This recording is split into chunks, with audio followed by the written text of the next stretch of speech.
I'm a 72-year-old widowed father, and my own daughter robbed me blind. Emily didn't just steal my savings. She drained the account I built with calloused hands and quiet sacrifices, then handed it to her husband with a smile. Now they're out there, begging strangers for change while I sit alone in the house I once poured my soul into. The same house where my wife died. The same safe where I hid my last ounce of trust. And in the hallway, the grandfather clock stands frozen, its hands stuck at the hour they betrayed me. The morning started the way most of mine did. A quiet cup of coffee on the porch, the wood beneath my rocking chair creaking in that familiar, rhythmic way. Sunlight filtered through the branches of the oak tree my wife and I planted 40 years ago. The air had that late fall bite, crisp, not yet cruel. For a moment, it felt like peace. Then Jason opened the door without knocking. Again. He didn't greet me. Just walked straight through the living room, tracking dirt across the rug my wife hand-stitched during her chemo days. His boots left sharp prints, little reminders that this house no longer moved to my rhythm. "Smells like old regrets in here," he muttered, tossing his jacket onto the arm of the couch. I said nothing. I'd learned to pick my battles. At my age, silence often holds more power than words. But I noticed how his eyes lingered on the framed photo by the fireplace, the one of Emily sitting on my shoulders at age 5, both of us covered in birthday cake. Jason noticed everything lately. Too much, in fact. Later that afternoon, Emily joined me in the kitchen while I cleaned out the percolator. She leaned against the fridge like it was a casual conversation, like she hadn't just let her husband insult the very walls that raised her. "Dad," she said, "when you pass, what happens to the house?" I didn't respond right away. I looked at her, really looked at her. She had my wife's hair, my eyes, but none of our patience. "It goes where I say it goes," I finally replied. She rolled her eyes, a little scoff under her breath. "We're just wondering. It's not like we don't already take care of the place." I glanced down at the linoleum floor. A stain by the sink I'd scrubbed 3 times already. "You mean since you moved in 3 months ago?" She ignored that. "Just saying. It's basically ours now, right?" I stared at her, the girl I once rocked to sleep through fevered nights. She met my gaze, but her face held no softness. Just entitlement. That night, dinner was tense. I made pot roast the way my wife used to, extra rosemary, slow-cooked with onions. Jason barely touched it. Picked at the meat like it offended him. "This place could use an upgrade," he said, chewing. "Tear down that hallway. Open concept. Might actually feel livable." Emily chuckled. I was thinking the same thing. My fork paused mid-air. I didn't look up. Lily, my granddaughter, sat quietly between them, fiddling with a piece of broccoli. She was the only warmth left in this house. When the clock struck 7, it chimed 4 times. Wrong chime. Wrong hour. I turned to it, a towering grandfather clock standing like a judge in the hallway. My wife's gift on our 20th anniversary. She used to polish it every Sunday morning, humming Patsy Cline songs. Now its hands were off. Its voice, confused.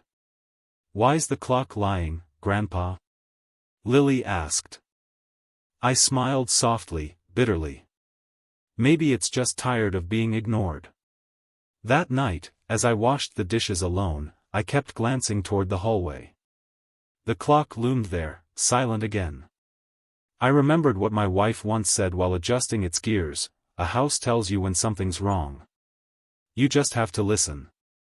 The next morning, Jason asked me if I kept a copy of the deed, just in case. He phrased it like a joke, laughing too loudly, slapping my back like we were friends.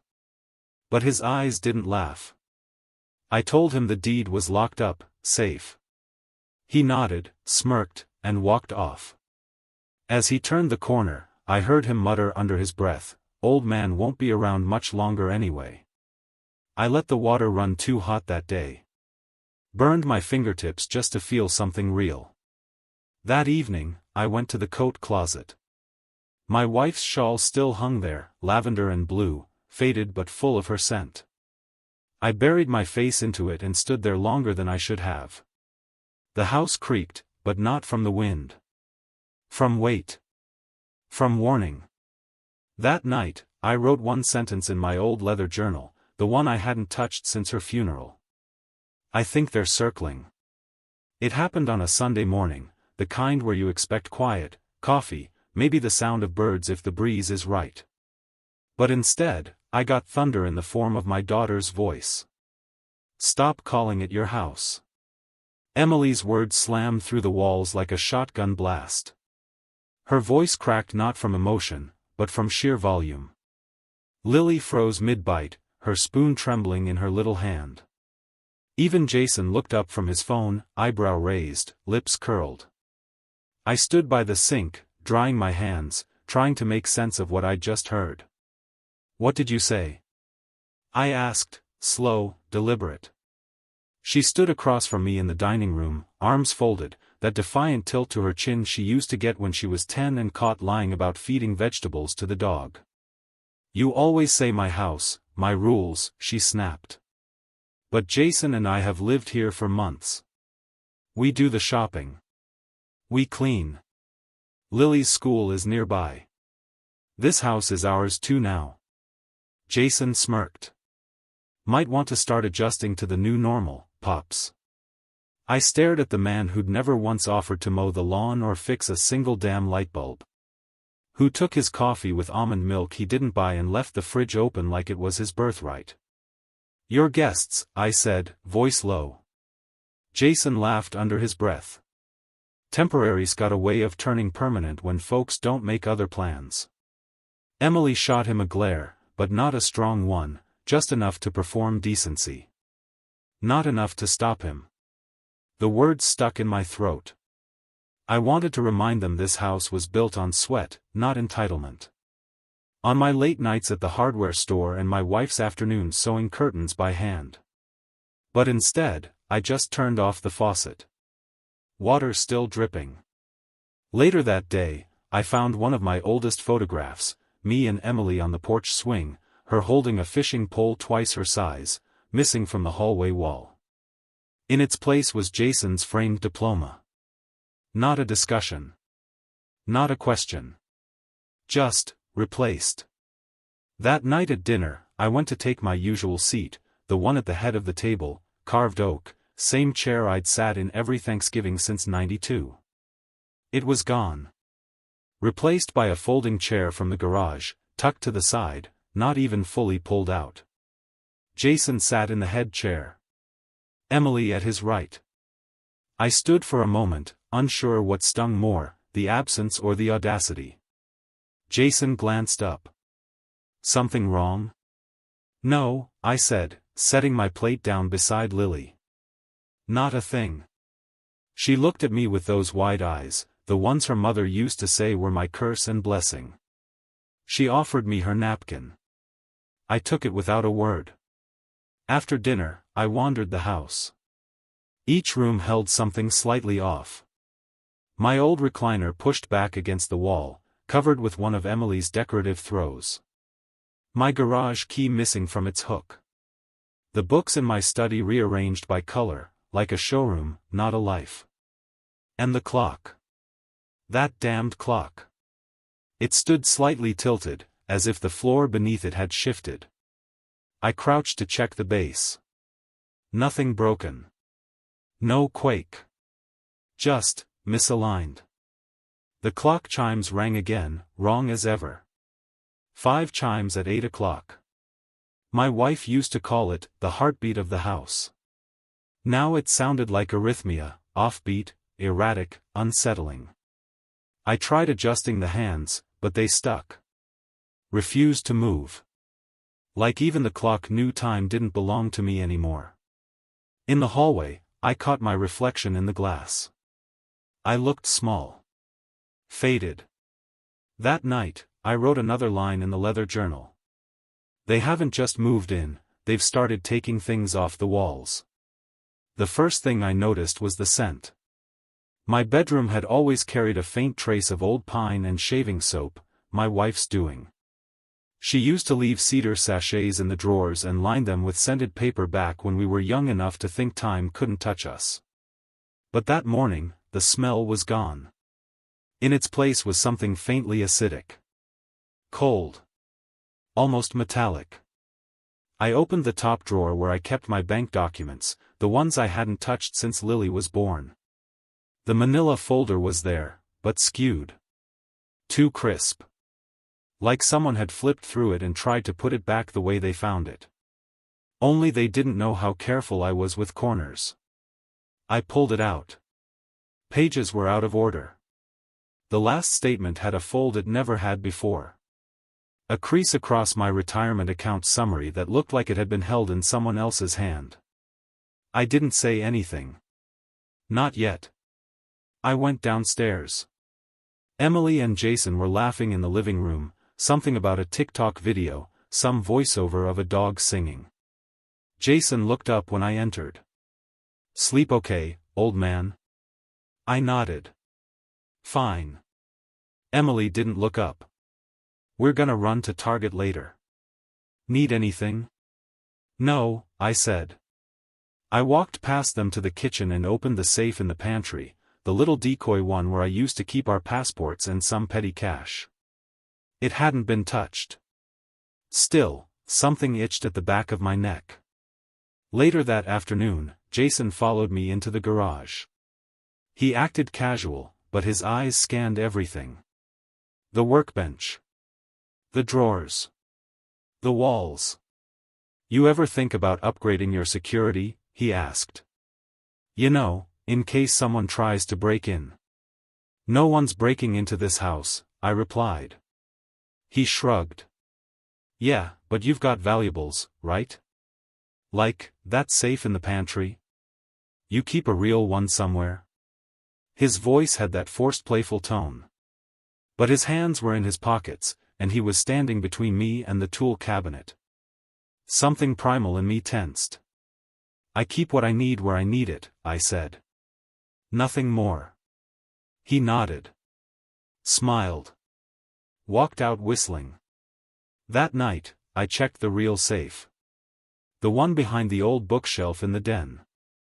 I'd installed it years ago when Lily was still in diapers. Back then, it held our emergency cash and a box with the title deed, my wife's will, a bundle of small gold coins my father had given me, and a note my wife wrote before her final surgery. I didn't open it.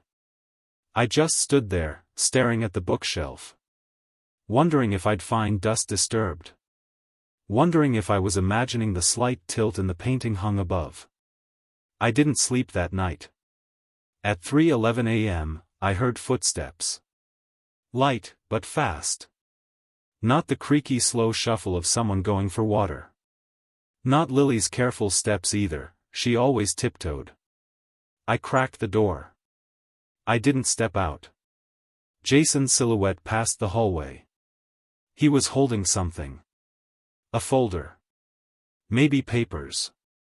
His head turned sharply as if he heard something, and he froze. I ducked back. Held my breath. A few seconds later, the floor creaked again, further away this time. Toward the study. When I came out an hour later, the hallway smelled faintly of ink and hand sanitizer. In the morning, I asked Emily if she had seen my will. I said I'd wanted to update it. She blinked too fast. "You have a will?" I did. She shrugged.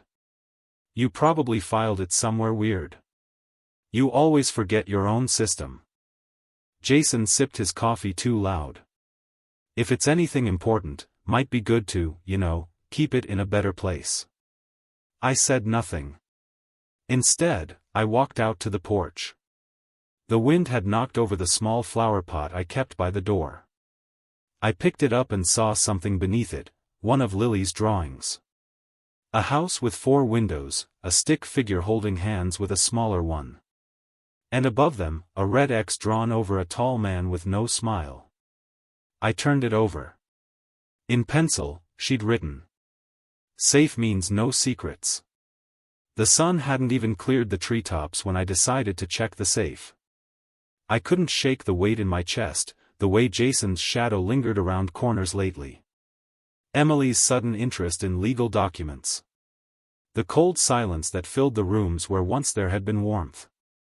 I moved slowly.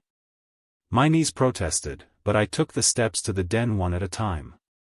When I reached the bookshelf, I ran my fingers along the top shelf, dust still undisturbed.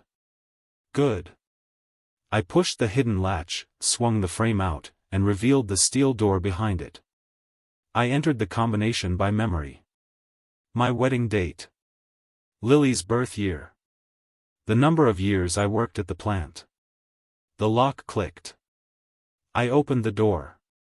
And everything inside was gone. No cash. No coins. No documents. Just one item remained, resting dead center on the bare metal shelf, the winding key to the grandfather clock. I stared at it for so long, I forgot to breathe. My hands trembled as I reached in and picked it up. It was cold. Heavier than I remembered. I used to turn it every Sunday, just after church. My wife would hum while dusting the shelves, and I'd twist the key, 3 full turns, listening to the gentle tension building. Now, it felt like a threat. I closed the safe door and backed away. Sat in my old recliner and stared at the key in my palm. Footsteps. Fast and light. Emily appeared in the doorway, holding a laundry basket. "Morning," she said. I didn't respond. She looked at the bookshelf, then at me. "Everything okay?" I nodded slowly. "Just checking on a few things." Jason entered behind her, stretching and yawning. "What's for breakfast?" "Whatever you make," I said, my voice dry as dust. He snorted. "Fair enough." They both walked off like nothing had changed. Like they hadn't stolen everything. I sat there, unmoving, for almost an hour. Eventually, I rose. I opened the safe again, just to make sure I hadn't imagined it. I hadn't. It was still empty, except for the key. I placed the key back inside, shut the door, and this time, I relocked it.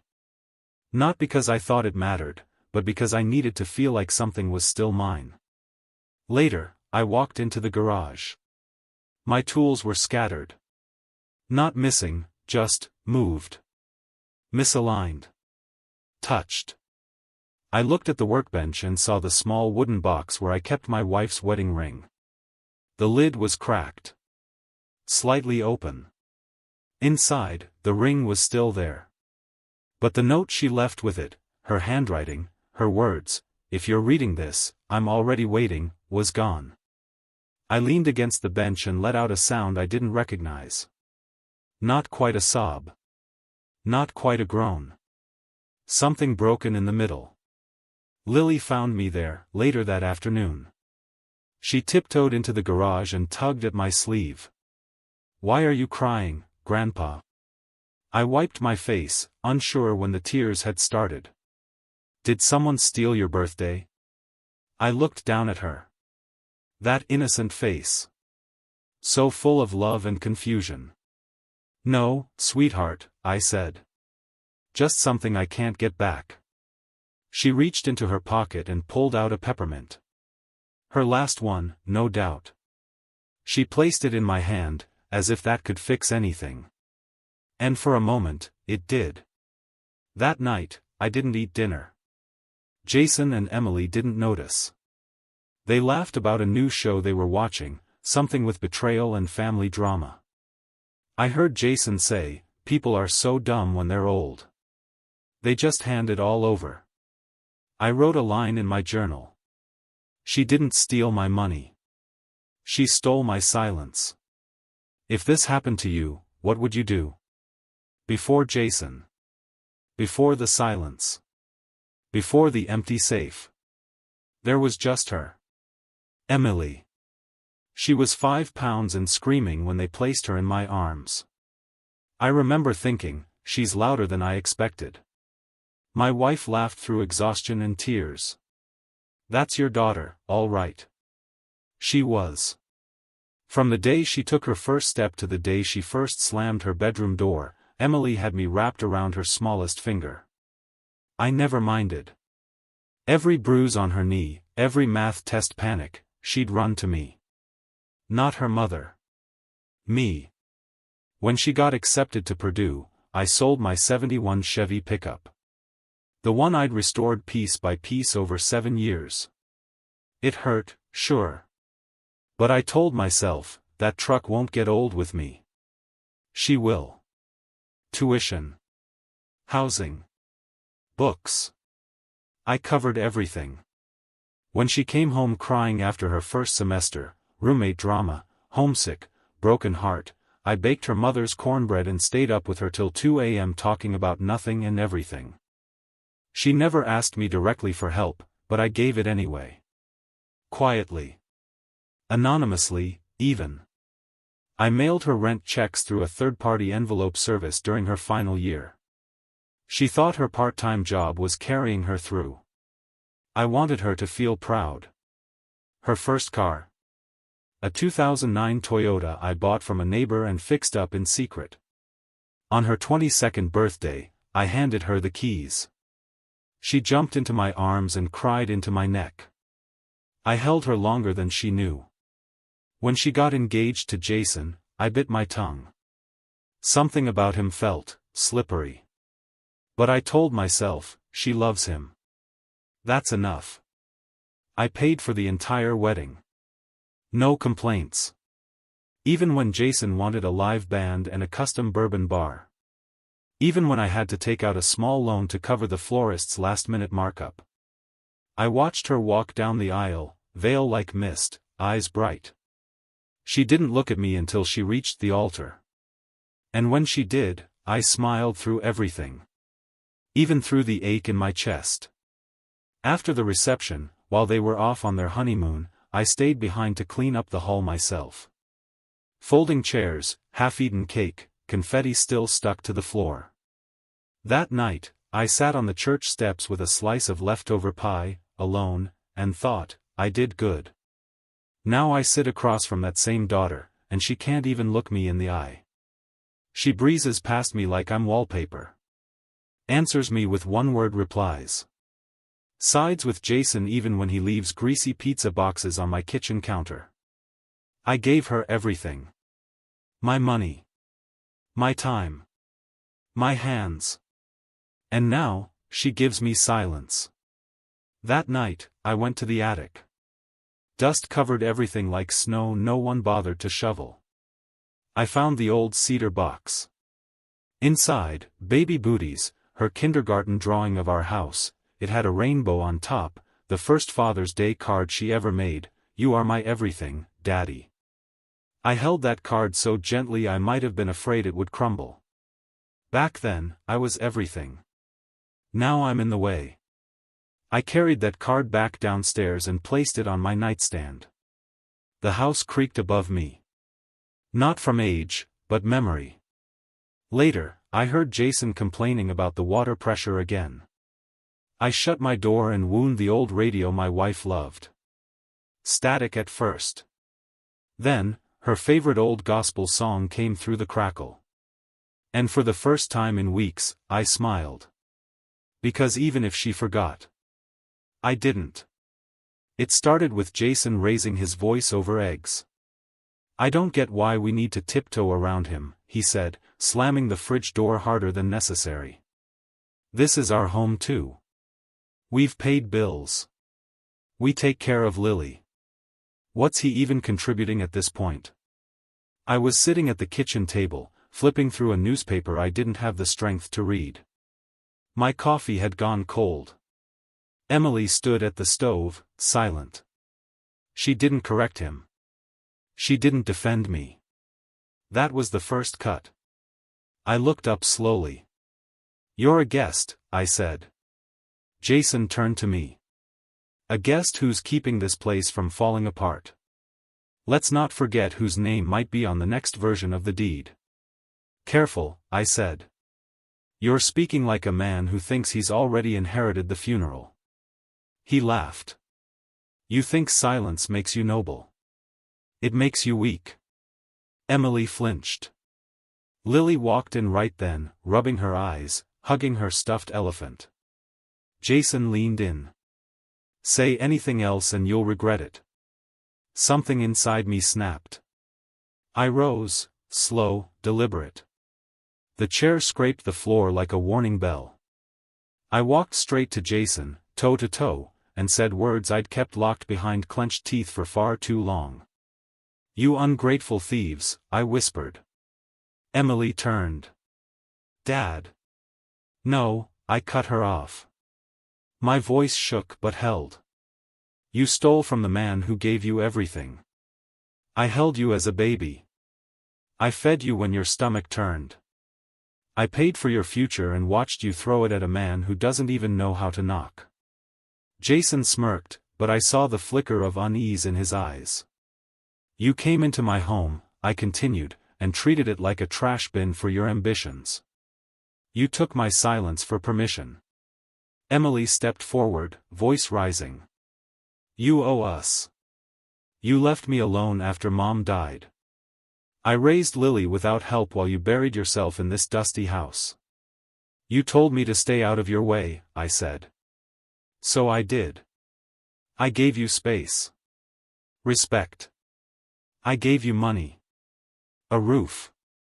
My father's gold coins. And you gave me theft. Jason threw his hands up. You got no proof. I didn't reply. I didn't have to. The silence that followed was louder than anything. Lily dropped her fork onto the tile with a metallic clink. She was crying. Softly. Confused. Emily turned, her voice faltering. Baby, it's okay. We're just talking. No, you're yelling, Lily whispered. That hit harder than anything Jason could say. He stormed out, muttering something about needing air. The door slammed. Emily looked torn between following him and comforting her daughter. I left the kitchen without a word. I went to the garage. That space had become a sort of sanctuary. My tools. My workbench. My wife's old stool where she used to sit and talk while I fixed things. She never understood socket wrenches, but she'd listen just to feel involved. As I stood there, catching my breath, I saw something on the floor beneath the pegboard. A phone. Not mine. Not Emily's. It was a cheap, burner model, like the ones teens buy with cash and no contract. I picked it up. Screen cracked, battery half dead. I opened the message app. There were texts from Jason. Unsent drafts. One read, once we get the second will, transfer the funds. She's clueless. Another, safe combo might be in that blue notebook. I stared at the phone. There it was. Not just suspicion. Not just gut instinct. Proof. I placed the phone in the drawer beneath my oldest tool set. Locked it. Went back into the house. Emily was on the couch, rocking Lily gently, whispering lullabies through broken breath. I didn't say anything. But I wrote something that night. In my journal. There's no going back now. The clock was silent again. No ticking. No chime. Just a tall, wooden corpse standing in my hallway like it was keeping a vigil for everything I'd lost. I'd forgotten to wind it the last 2 Sundays. Maybe on purpose. Maybe because winding that clock felt like keeping time for a life that didn't belong to me anymore. I stood in front of it that morning, holding the key, fingers too tired to turn. My wife used to polish it every Sunday after church. She said, a home needs a heartbeat. Otherwise it's just walls. And now, the heartbeat was gone. I wandered into the kitchen and made coffee I didn't want. The smell used to bring her down the stairs in her robe, slippers dragging, mumbling about the news headlines before she even reached for her mug. Now, it filled the room and meant nothing. Emily and Jason were gone. Said they were going to the mall. Left Lily behind, like always. She was sitting on the couch with her markers, drawing something. "You ever draw clocks?" I asked, sipping my coffee. She looked up. "I did once. But it broke." I nodded. "Mine did too." She stared at me like she understood something no one had told her. After lunch, I went upstairs to the hall closet. Her shawl was still there, my wife's. Lavender and blue. She wore it all through her last spring. It still smelled faintly like her, even after all these years. I pressed it to my face. For a moment, I let myself fall back into it. Into the version of life where her voice still floated around this house like wind through the curtains. She would have known what to say to Emily. She always did. Downstairs, Lily started humming to herself. That same old gospel tune my wife loved. "I'll Fly Away." Where had she heard that? I stood there, gripping that shawl like it was an anchor. That night, I didn't eat. Again. I heard Jason grumbling from the living room. "I swear, he's turning this place into a grave." Emily didn't reply. I turned on the old radio upstairs. Spun the dial until it landed on static, then gospel, then silence. I left it there. As I lay in bed, staring at the ceiling, I remembered something I hadn't in years. A voicemail. My wife left it just before her last hospital stay. I'd kept it on an old flip phone, the one I couldn't bring myself to throw away. I pulled it from the drawer and powered it on. The battery blinked red, gasping for life. I scrolled through until I found her name. Pressed play. "Hey, honey," she said, her voice warm but tired. "If you're hearing this, I just wanted you to remember something.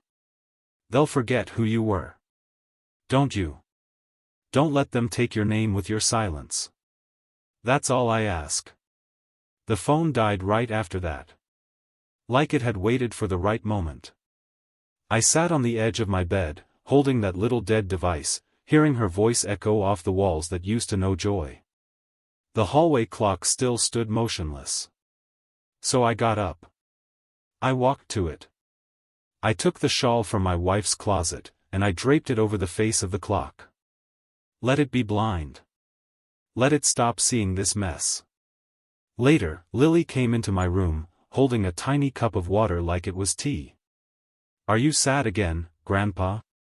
I nodded. "A little." She climbed up beside me, placed the cup on the nightstand next to the old photo of her mom as a teenager. "I miss the music," she whispered. I did too. I didn't write in the journal that night. Not because I had nothing to say. But because I wasn't sure how to spell the feeling of being erased. There's something different about a home you build yourself. You know its weak spots, the joist that creaks when the wind shifts east, the spot behind the water heater where the insulation never sat quite right. You know its strengths too, the walls that held your laughter, the kitchen counters worn smooth by generations of elbows and stories. I laid the first brick of this house on a Saturday morning in 1981, sweating through my undershirt, my wife handing me lemonade every 2 hours like clockwork. She called it our forever. I believed her. I turned down a job promotion that year. It would have meant moving to Chicago. More money, yes.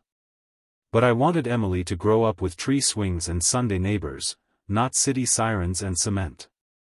So I stayed. I chose roots over rush. Every weekend for 2 years, I built this place with my hands. No contractor. No blueprint except the one in my head. I sanded floors, hung drywall, painted walls by floodlight. I planted the oak tree in the front yard on the day Emily took her first steps. She called this place Castle House when she was little. Said the bricks made her feel safe. Funny how that safety doesn't seem to matter to her now. I remembered the day we poured the foundation. My wife pressed her palm into the wet cement near the back door. I pressed mine beside hers. We told Emily it meant we'd always be here, guarding her steps. I checked that spot today. The cement was still there. Cracked. Weathered. But her handprint, smaller than mine, was still visible. I bent down, brushed away the dirt. "Still here," I whispered. Back inside, I walked through the house slowly. The study still smelled faintly of cedar and old paper.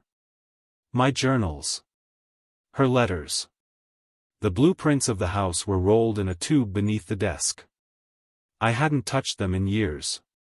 But when I pulled them out today, they were loose. Unrolled. The rubber band snapped. Edges curled in ways they shouldn't have been. I laid them flat on the desk. Someone had gone through them. Recently. One corner had a sticky note, Jason's handwriting. Attic space equals potential rental? I stood there for a long while, fingers pressed to the paper. The kind of stillness that comes not from peace but from fury held too tight to speak. Later that evening, I walked through each room. The bedroom, once mine and hers, now stripped of her presence. The bathroom, where she used to hum while brushing her hair, now quiet. The garage, tools slightly moved again. The kitchen, clock radio unplugged. The hallway, still guarded by the dead-faced grandfather clock. I passed the doorframe with Emily's childhood height marks still faintly penciled along the trim. Age 4, wants to be a ballerina. Age 9, built her first lemonade stand. Age 15, didn't want me to write this anymore. I touched each mark with my fingers. I couldn't bring myself to erase them. Dinner was quiet. Lily pushed peas around her plate. Emily scrolled her phone. Jason talked about interest rates. I didn't speak. But later, I went back to the garage. Unlocked the drawer where I'd hidden Jason's burner phone. Turned it on. This time, I noticed a second message draft. It was titled, "Final Step." The message was short. "Once we confirm it's legally in her name, we sell fast. Use sympathy if needed. He's too tired to fight." I snapped the phone shut. Stared at the old metal toolbox beside it. That box used to hold love notes from my wife. Now it held evidence. I pulled out the photo Emily drew as a child, our house, the three of us smiling in the yard, a giant red heart in the sky. I stared at it until my eyes blurred. That night, I finally opened the journal again. Wrote in it slowly, each word steady as nails. I didn't just build this house. I buried myself inside it. Do you believe children can ever repay parents' sacrifices? I woke up before the sun that morning, heart pounding, lungs tight. Something had shifted. Not in the house. In me. For weeks, I'd swallowed it all, every insult, every missing paper, every lie painted over with polite smiles. I let them steal from me in silence, hoping they'd feel the weight of their own guilt. But guilt never showed up. Only greed. I pulled on my jacket and stepped outside. The porch was still damp from last night's rain. The air smelled of wet leaves and gasoline, the kind of scent that used to mean yard work and radio music. Now, it just smelled like rot. I drove straight to my lawyer's office, a man named Carl Wexler I hadn't seen since he helped me close on the house 35 years ago. He blinked when he saw me walk in. "David," he said. "You're a long way from needing a will again." "I never stopped needing one," I replied. I told him everything. Every word Jason had spoken. Every document that went missing. Every text I'd found on the burner phone, which I handed over without hesitation. Carl didn't interrupt. He just listened, the way old-school lawyers used to do. Then he leaned back, let out a slow whistle. You've got a case, he said. It's not just theft. If they accessed your accounts using anything resembling forgery, that's fraud. Possibly elder abuse. I'm not here for court drama, I said. I just want to make sure they never touch what's left. Then we start now, he said. We spent hours revising my will. Locking down property rights. Creating legal firewalls. I added Lily's name where it mattered. Removed Emily's completely. I left Carl's office with a folder of copies and instructions. Back home, the house felt different. Still poisoned, but now, at least, I had armor. I walked into my study and started a new notebook. Not the old journal, this one was for evidence. I documented every change since they moved in. Dates. Incidents. Emily's comments. Jason's threats. The missing will. I included photos, the disturbed safe, the moved documents, the screen captures from Jason's burner. Lily wandered in as I was scribbling. What are you doing, Grandpa? Just making sure people remember the truth, I said. She looked at my notebook, then pulled something from behind her back, a new drawing. It showed a house again, but this time, she'd drawn a small vault beside it. Inside the vault was a heart, a stick figure man, and a little girl. Above it, she'd written, "You and me. Safe together." I swallowed hard and smiled. That's beautiful, I said, can I keep it? She nodded, proud. I taped it to the inside of the safe door that night. Let Jason see it if he ever opened it again. Later, as I washed dishes, I heard Emily arguing with someone on the phone. No, I told you, we'll have it soon. He's starting to forget things. Jason said he left the garage unlocked all night. That means we're close. My grip tightened around a wet plate. I didn't confront her. Not yet. But I started sleeping with my door locked. Started keeping a voice recorder on the nightstand. Started changing my habits. The next day, I left a decoy folder in my desk drawer, filled with copies of fake account summaries and a fake updated will Carl had helped me draft. A trap. Jason took the bait within 2 days. I watched from the hallway as he flipped through the folder, snapped a few photos with his phone, and put it back exactly how he found it, too perfectly, like someone returning a borrowed tool. He thought he was careful. He had no idea I was standing behind the half-closed bathroom door, recording everything. That night, I wrote in my journal. A man can forgive a thief. But a traitor who eats at your table? That's war.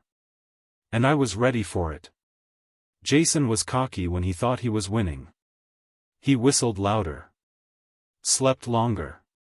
Left his dirty boots on my late wife's rug like it was a trophy. I watched it all quietly, each arrogant step added to the case I was building. But the moment he felt watched, he started twitching. It began with a fake investment offer. Carl had a contact who posed as a consultant, someone looking to help young couples flip inherited properties. Jason took the bait faster than we expected. He scheduled a lunch with the man, asked pointed questions about quick asset transfers and cash-only options. Meanwhile, Carl filed a motion to freeze any potential sale of the property without my signature. Next, I installed a camera above the pantry door, one that caught a perfect view of the decoy safe. I kept the footage streaming to a locked tablet in my study. 2 nights later, Emily tried opening it again. She thought no one saw.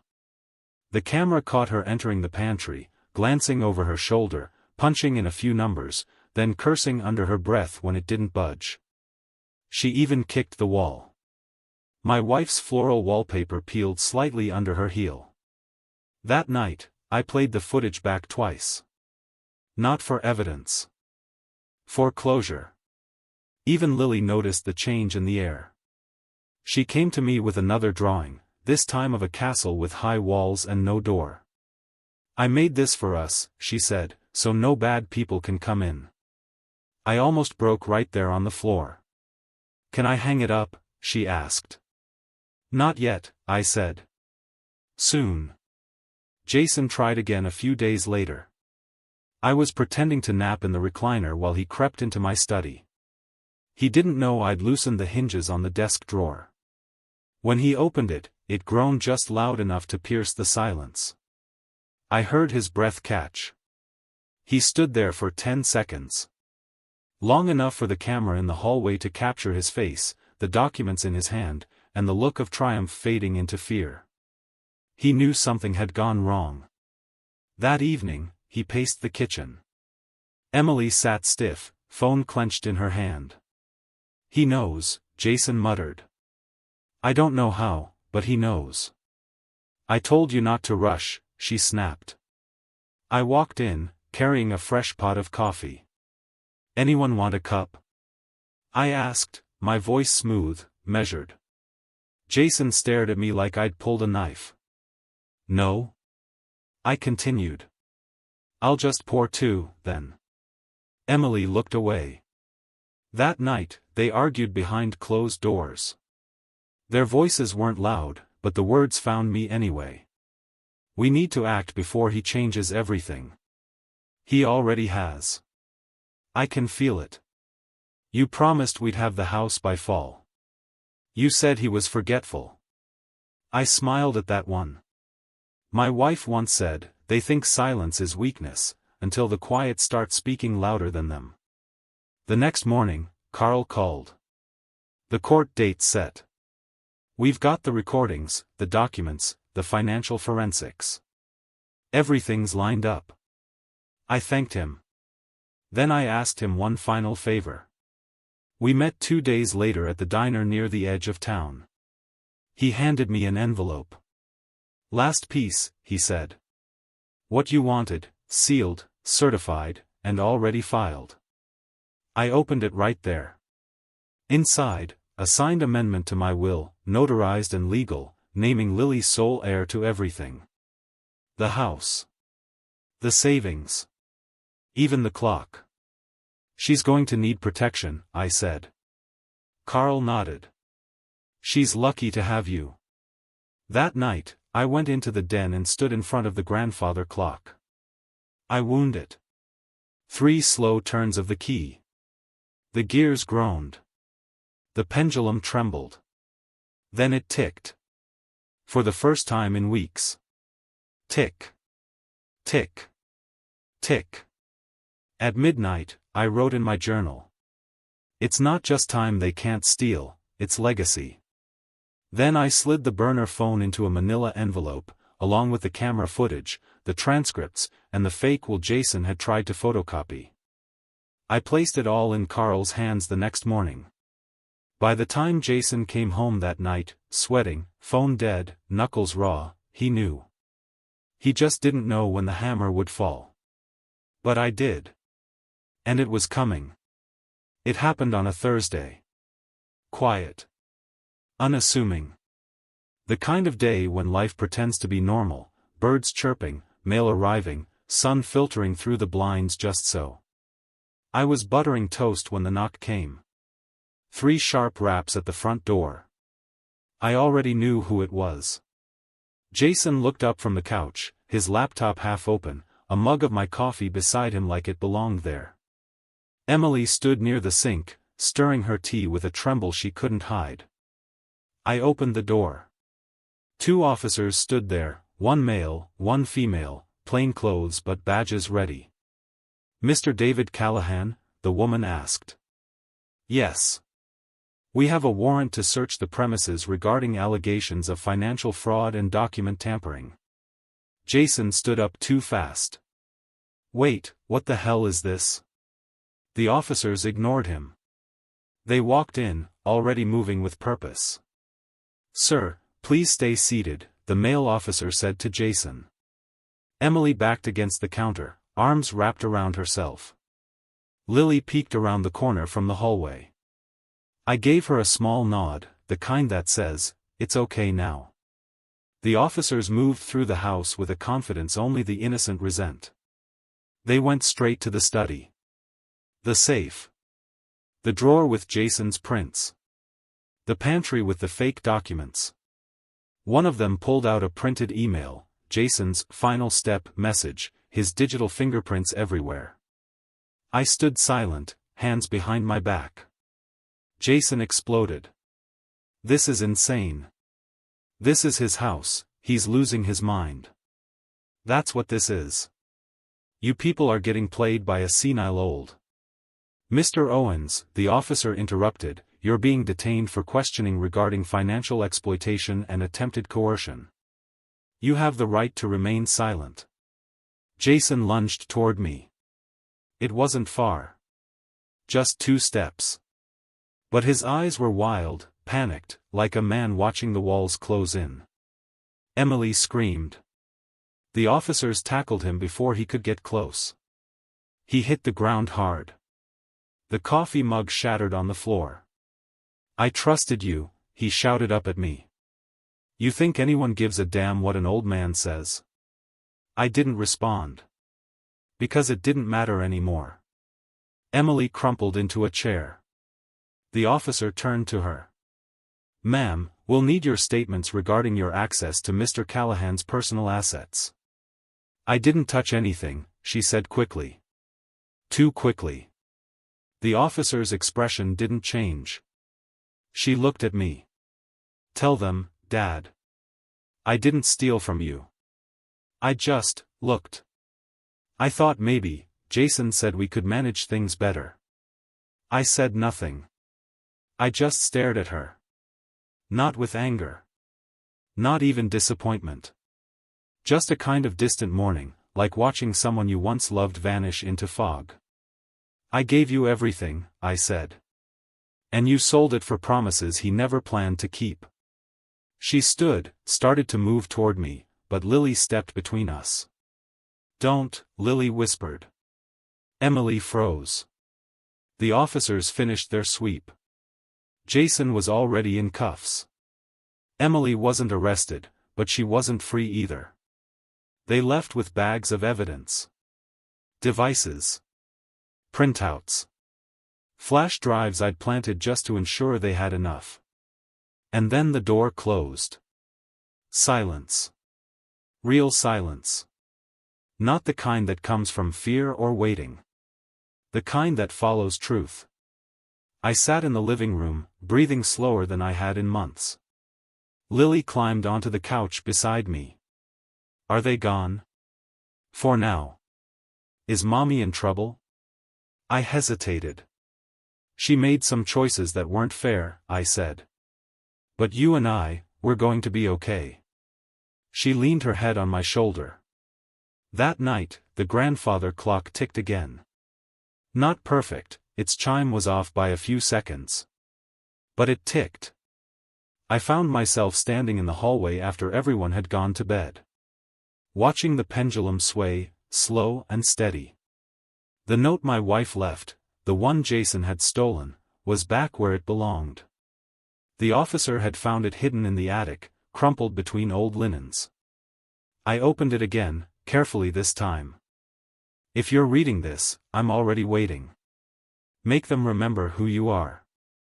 I folded it gently and placed it inside the clock cabinet. Let the heartbeat of this house carry it. Before I turned in for the night, I opened the safe one last time. The drawing Lily had made, us inside the vault, protected, was still taped inside. It was the only thing I needed to see. That, and the flicker of justice beginning to rise in the rearview mirror. Justice doesn't always come with trumpets. Sometimes it arrives as whispers in the produce aisle. The week after the police came, I went back to church for the first time in months. I walked through those doors with Lily in her Sunday dress and her hand in mine. We didn't sit in the back like I used to. We sat in the second pew, where my wife always insisted we belonged. The murmurs started before the sermon. That's David Callahan. Did you hear about his daughter? Poor man. And after all he did for them. I didn't flinch. Didn't smile either. Just nodded politely when the pastor caught my eye and gave a knowing glance. Later that afternoon, someone left a covered dish on my porch. Casserole. No note. Just a neighbor's kindness in aluminum foil. The next day, my phone buzzed with a call from the local paper. They'd caught wind of the arrest. Jason had been booked on 3 counts: financial fraud, elder coercion, and attempted misrepresentation of a will. He was out on bail. But his face was in the paper. Underneath his mugshot, the headline read, "Man accused of defrauding widowed father-in-law, inheritance scandal rocks quiet town." I didn't read the article. Didn't need to. The fallout came fast. Jason's family, his high-horse cousins, the ones who'd always looked at me like some backward handyman, publicly distanced themselves. "We had no idea he was capable of such things," one of them wrote online. Emily's closest friend, a woman she'd known since high school, unfriended her on every platform. The comments poured in. "Disgusting. How do you steal from your own blood? Hope the old man gets everything back." I didn't care for revenge. But I'd be lying if I said it didn't feel clarifying. Emily showed up at the house 3 days later. She didn't knock. Just stood on the porch, holding her phone like a child with a bad report card. I opened the door. She looked like she hadn't slept. Her mascara had dried in the corners of her eyes. "Can we talk?" she asked. I stepped outside, closed the door behind me. Lily was inside, painting or reading. I wasn't going to let her hear more lies. Emily started to cry. Not the loud, ugly kind, just the shallow breathing, tear-slipping kind that comes from shame more than sorrow. "I didn't know he was planning all of that," she whispered. "I thought we were just managing things." I said nothing.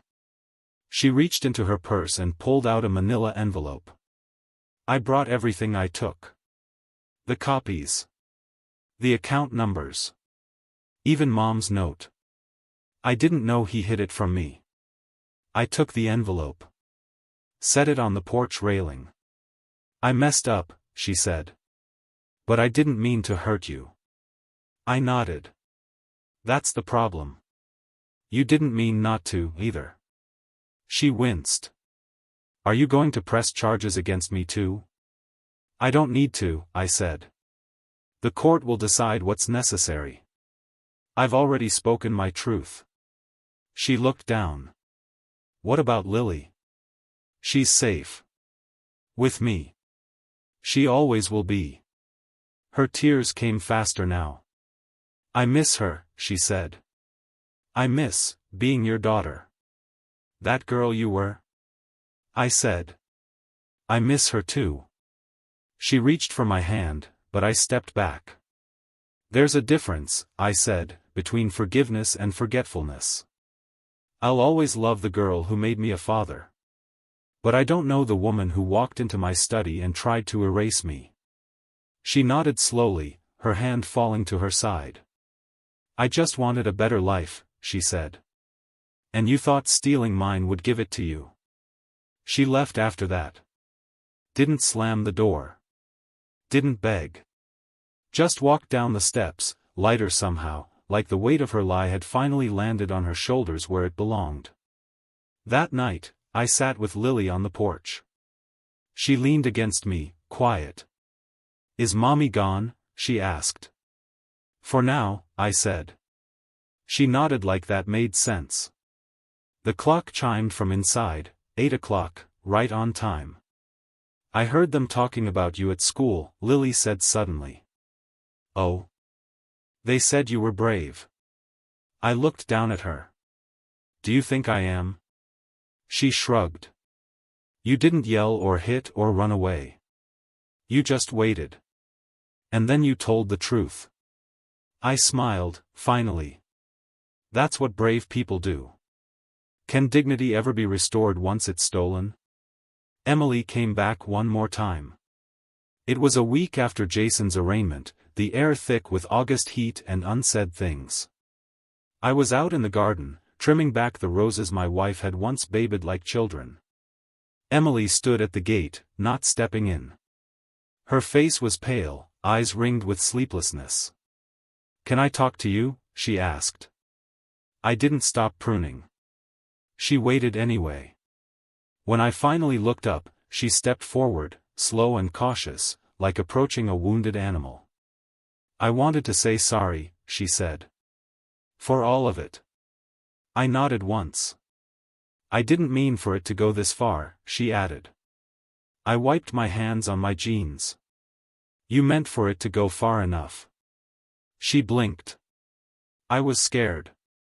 "Jason said we needed security. That you'd forget things. That you wouldn't notice."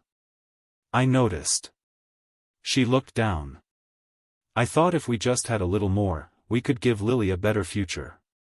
"You mean the future you felt entitled to, at the cost of everything I built?" Tears welled up. Real ones, this time.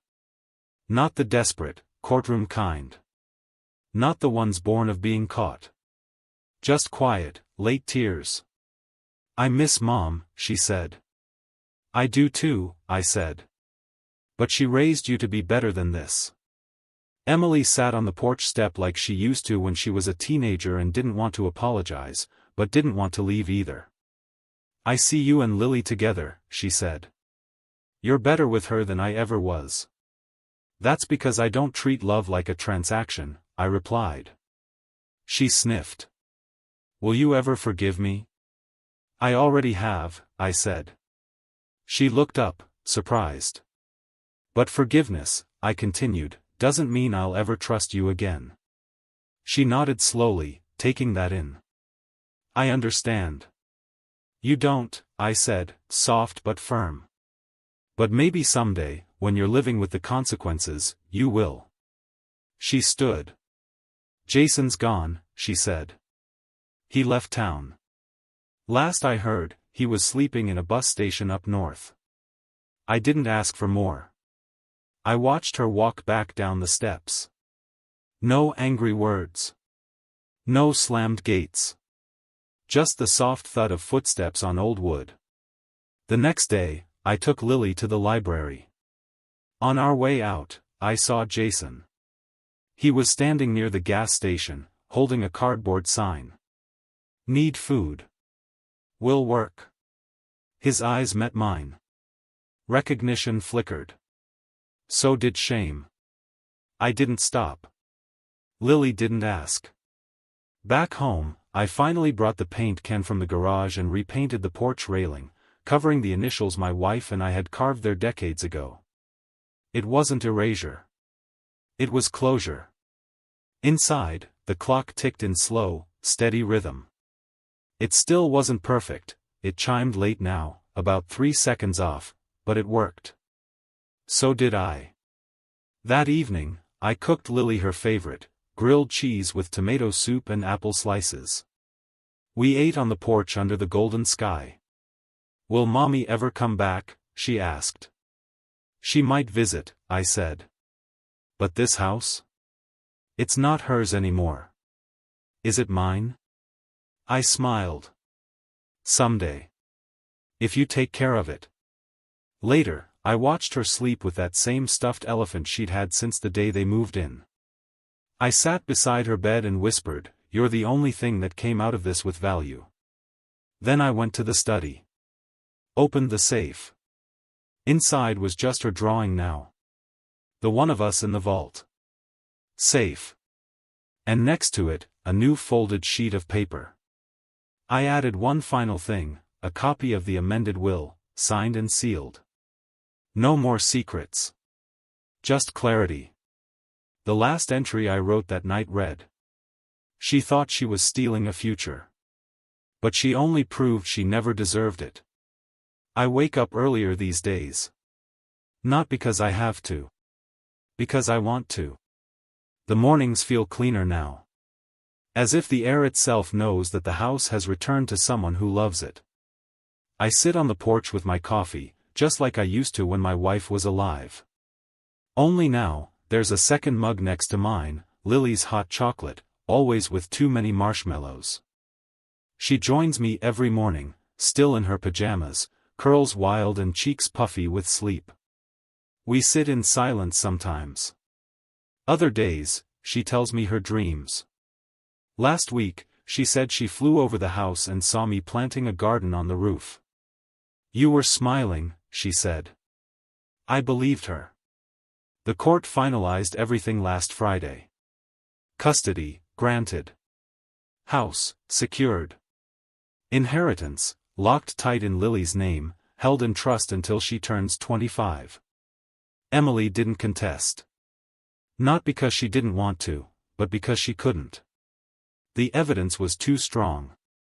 Carl made sure of that. So did the state. Jason never showed. Last I heard, he was spotted near a rest stop just over the state line. Holding a cardboard sign. Shoes worn through. The kind of man who talks big until silence answers back. I didn't gloat. I just turned the page. The neighbors wave more now. Some stop to chat. One brought over a pie, said, "We were all rooting for you, Mr. Callahan." I told him I wasn't rooting for anything. I was just trying to keep my name. Because that's what they tried to take. Not just my money. Not just my house. But my name. The right to be remembered the way I deserve to be. As a father who gave everything. As a husband who kept his promises. As a man who didn't let silence bury the truth. One afternoon, Lily and I repainted the mailbox. She chose blue and yellow, said it looked like sunshine and sky. I let her write our name on the side in permanent marker. Callahan, a little crooked. A little bold. Perfect. She's doing better in school now. More smiles. More drawings. Her teacher says she's opened up, started telling stories about her mom, not just the sadness, but the good times too. That's healing. That's what legacy should feel like. One evening, she found the old clock key and asked if she could wind it. I guided her hand, slow turns, firm but careful. As the pendulum started to swing, she asked, "Does this mean we're safe again?" I knelt beside her. "No, sweetheart," I said. "It means we're strong." She smiled. Tucked the key back in the drawer. Like it belonged there. Like we belonged here. Later that night, I took the last folded document from the safe. The one I hadn't shown anyone. It was a letter from my wife. Not the one Jason stole. Another one. Older. Written when Emily was barely 10. If you're reading this, we made it. Maybe not how we pictured. But we survived. And that means everything.